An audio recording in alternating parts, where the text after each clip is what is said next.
কবর এমন একটা জায়গা যেখানে গেলে আপনাকে চিনবে না যে আপনি দুনিয়ার মধ্যে কত বড় একজন নেতা ছিলেন। আপনি এমপি ছিলেন, মন্ত্রী ছিলেন, না কে ছিলেন, আপনাকে চিনবে না। সুনানে তিরমিজির মধ্যে আসছে, রাসূল সাল্লাল্লাহু আলাইহি ওয়াসাল্লাম বলেন, কবর হচ্ছে এমন একটা ঘাঁটি, এমন একটা ঘর, এই কবরটা, যেই ঘরের মধ্যে যখন মানুষেরা প্রথম যাবে, তখন এই কবর যদি তাদের সঙ্গে ভালো ব্যবহার করে বা কবরের মধ্যে যদি তারা সহজতার সাথে কবরটাকে পার করে দিতে পারে, পরবর্তী যতগুলো ধাপ আছে সব সহজ হয়ে যাবে। সুনানে তিরমিজির বর্ণনা।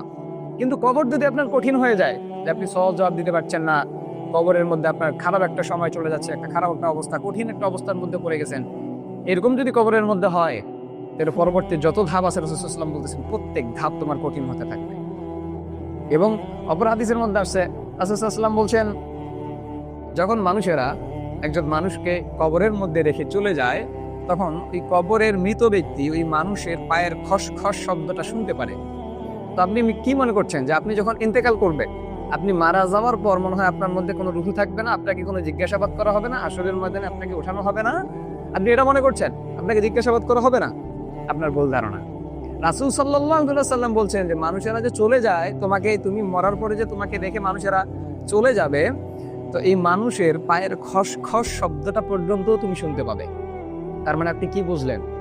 আপনি কবরের মধ্যে আপনাকে রাখা হবে, রাখা হয়ে মানুষ চলেই যাবে না, তার মধ্যে আপনার অ্যাকশন শুরু হবে। তাহলে কবর আপনাকে এমনি এমনি চিনবে না। আপনি এমপি, মন্ত্রী, সরকার কে ছিলেন সেটা দেখে কবর আপনাকে চিনবে না, নবী রাসূল দেখে আপনাকে চিনবে না, দেখবে আপনার আমল। আপনার আমল যদি ভালো থাকে, কবর আপনার সঙ্গে ভালো ব্যবহার করবে, আমল যদি খারাপ থাকে, খারাপ ব্যবহার করবে। আমরা শুধু মনে করি, আমরা শুধু সারা জীবন শুনলাম যে কবরের মধ্যে যদি খারাপ একটা সময় চলে আসে, আমরা যদি গুনাহগার হয়ে মারা যাই, তাহলে কবরের এক পাশের মাটি আর এক পাশের মধ্যে চাপ দিবে, আমাদের এক পাজরের হান অন্য পাজরে চলে যাবে।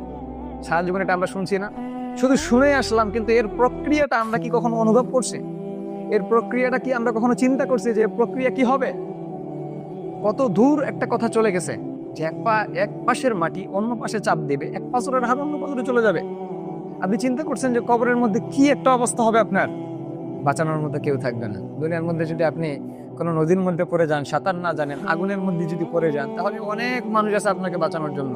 আর সেদিন যদি গহীন সেই সমুদ্রের মধ্যে, জাহান্নামের সমুদ্রের মধ্যে পড়ে যান, সেদিন যদি গহীন সেই জাহান্নামের লেলিহান আগুনের মধ্যে পড়ে যান, আপনাকে বাঁচানোর মতো ক্ষমতা কারো থাকবে না, কোনো নবীরও থাকবে না।